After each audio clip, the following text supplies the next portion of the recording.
All right, let's talk about another item that you're going to see on just about every statement of cash flow problem, accounts receivable. This is also another operating activity.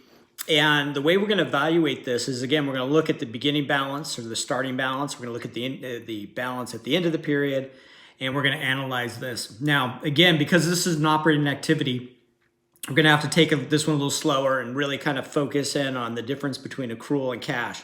So in this particular example, when we look at the company's balance sheet, you'll notice that I started the year with $6,500 in accounts receivable. That's what the customers owed us, right? And we ended the year with what, $4,000 in accounts payable, or sorry, accounts receivable. So the balance went down by what, $2,500. But when you think about it with accounts receivable, it didn't just go in one direction, right? Obviously, if it went down, you would assume, well, maybe some of the customers paid us. But somewhere in there throughout the year too, we probably had increases to accounts receivable. So, this is kind of a tough account because you have, increases when you have new sales on account, and you have decreases when customers pay you on account. And at the end, you've got this net decrease. So obviously you had more payments than receipts. But anyway, you get the idea.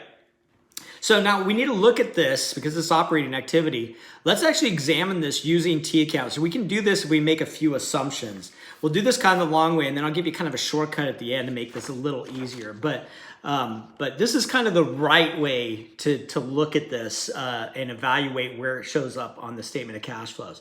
So again, let's make some assumptions, but some we don't have to assume. For instance, we can start out by looking at the beginning balance in accounts receivable, $6,500. We can put that in, right? That came right from the balance sheet. We can put the ending balance of $4,000. That came right from the balance sheet. Now, the assumption that I'm going to make, though, is what if we were to assume that all of the company's sales were on account?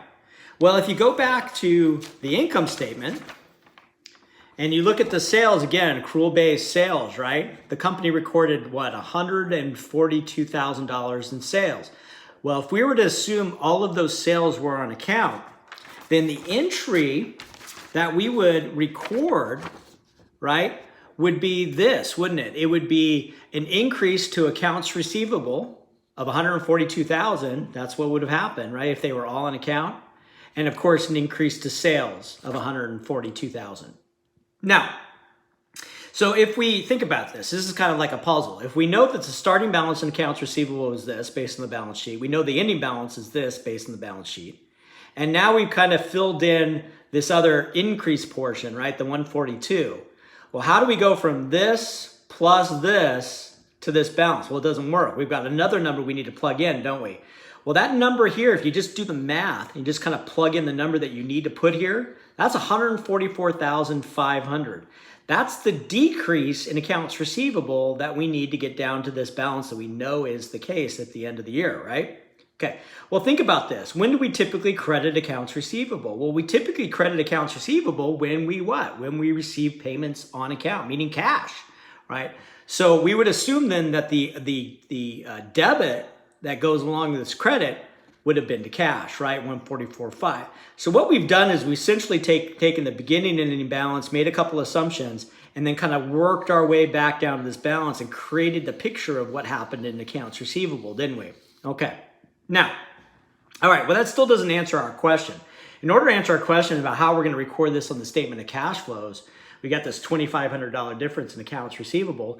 Well, we need to take a close look at these numbers and ask ourselves, well, what was the sales that we did book using the accrual basis? Well, we know that that was $142,000, right? That was right on the income statement. But here's the question. What were the sales that we would have booked if we were using the cash basis? Well, we just determined that number. We would have booked $144,500 because remember, cash basis only records sales when we receive cash, and we just determined that's how much cash we would have collected. So that difference, not surprisingly, is the $2,500. So here's what we need to do next. Now that we have that puzzle kind of put together, now we need to ask ourselves, well, okay, we know this is an operating activity, but do we need to add this amount back in the operating activity section or deduct it? Well, again, maybe a good way to do this, if you're kind of visual, like I am, is to kind of go back to the income statement and ask yourself, okay, well, we did book $142,000 in sales, right? We did book $142,000.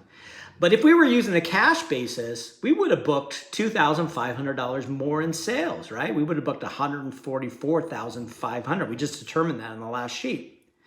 So if we kept everything else the same, it's kind of a helpful way to think about it. If we kept everything else the same, what would have happened to our net income?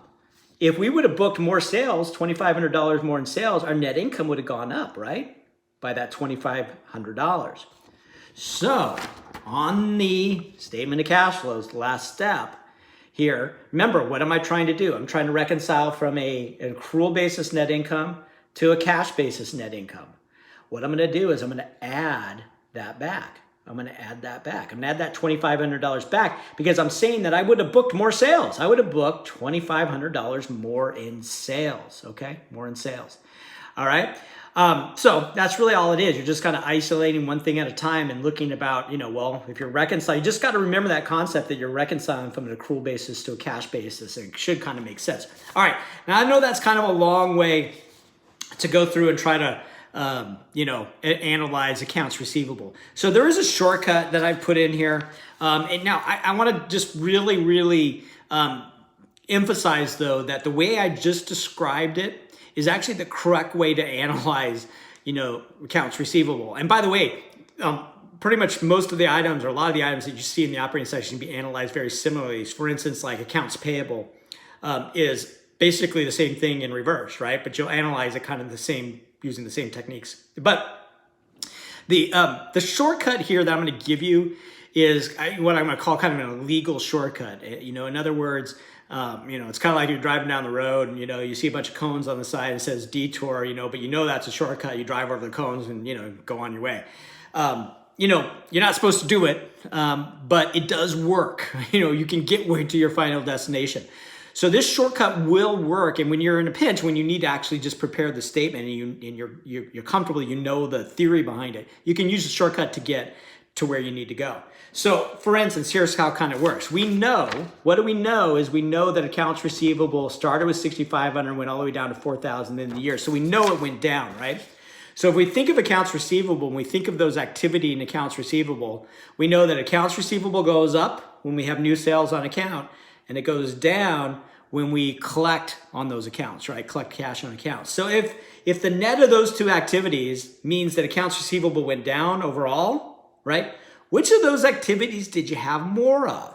Well, you had more collecting cash, right? You had more collecting cash, right?